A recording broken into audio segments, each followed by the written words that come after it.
सगळ्यांची आवडती, खमंग, चटपटीत व जगप्रसिद्ध असणारी सोलापुरी शेंगा चटणी. आजच्या रेसिपीमध्ये आपण तीच चटणी बनवणार आहोत.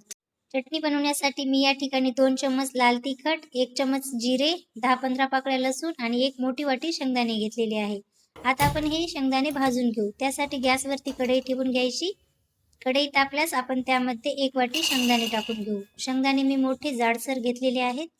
आता आपण या शेंगदाण्यांना भाजून घेऊ. हे शेंगदाणे मंद आचेवर कुरकुरीत होईपर्यंत आपल्याला भाजून घ्यायचे आहे. हलके डाग येईपर्यंत हे शेंगदाणे आपण भाजून घेऊ. हे शेंगदाणे भाजते वेळेस सतत हलवत राहायचं, म्हणजे ते पूर्ण बाजूंनी भाजले जातील. तुम्ही पाहू शकता 5-6 मिनिटानंतर आपले शेंगदाणे चटचट उडत आहेत आणि त्यांनी हलका रंग बदललाय. या शेंगदाण्यावर हलके काळे डाग आलेले आहेत. आता आपले हे शेंगदाणे भाजून झालेले आहेत. आता आपण गॅस बंद करू व शेंगदाणे पूर्णपणे थंड करून घेऊ. आपले शेंगदाणे पूर्णतः थंड झाल्यास आपण त्याचे साल काढून घेऊ. भाजून घेतलेले शेंगदाणे हे पूर्णतः थंड झालेले आहेत. आता आपण हातावर चोळून त्याचे साल काढून घेऊ. जेवढं शक्य होईल तेवढी आपल्याला या शेंगदाण्याची साल काढून घ्यायची आहे. तुम्ही पाहू शकता मी बऱ्याच शेंगदाण्याची साल काढून घेत आहे. शेंगदाण्याच्या सालीलाच बरेच जण शेंगदाण्याचे टरफले देखील म्हणतात. बघून घ्या, या ठिकाणी जेवढे शक्य होतील तेवढे मी यावरची साल काढलेली आहे. शेंगदाण्याची साल काढते वेळेस तुम्ही प्लेटमध्ये देखील हे शेंगदाणे घेऊ शकता. आता आपण ह्या शेंगदाण्यामधून ही साल वेगळी करू. साल वेगळी करण्यासाठी मी या ठिकाणी जाऱ्याचा वापर केलेला आहे, कारण यामुळे आपल्या किचनमध्ये कचराही होणार नाही आणि आपल्याला सोपंही जाईल.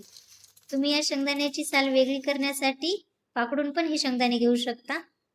आता आपण भाजून घेतलेल्या शेंगदाण्याची साल वेगळी करून घेतलेली आहे.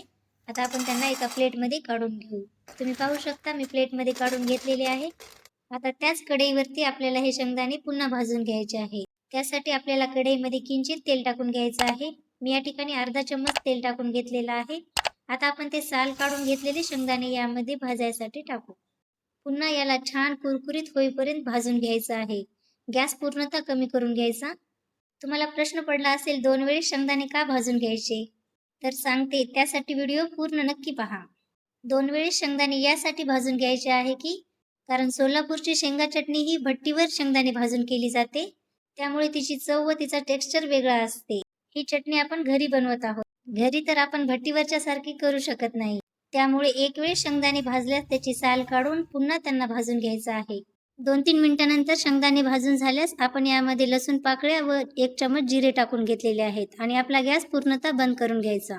आता आपण हे शेंगदाणे कुटून घेऊ. त्यासाठी मी खलबत्त्याचा वापर केलेला आहे.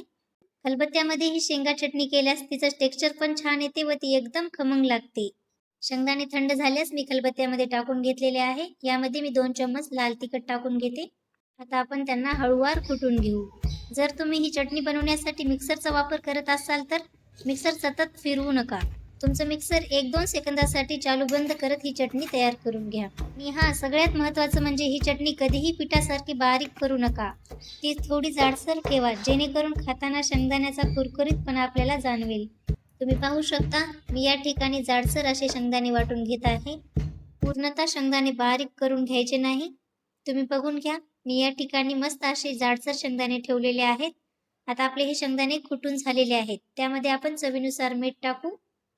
ही आपली चटणी कोरडी वाटू नये म्हणून आपण यामध्ये 1-2 चम्मच तेल टाकून घेऊ आणि त्याला व्यवस्थित परतून घेऊ.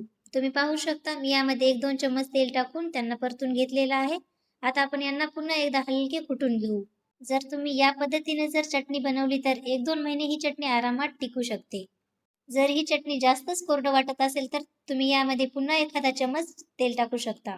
ही चटणी बनवण्यासाठी तुम्ही शक्य असेल तर खलबत्त्याचाच वापर करा, कारण खलबत्त्यातल्या चटणीची चव ही मिक्सरमधल्या चटणीला कधीच येणार नाही. खलबत्त्यातल्या चटणी बनवायला थोडी मेहनत लागते म्हणा, पण खलबत्त्यात बनवलेली चटणी ही एकदम भारी खायला.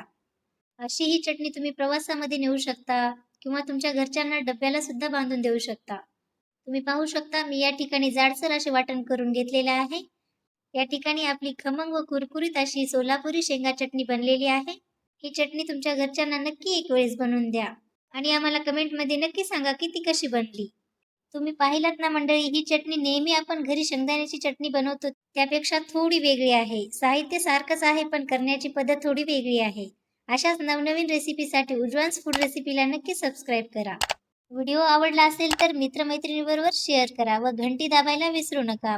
पुन्हा भेटू पुढच्या रेसिपीसह. धन्यवाद.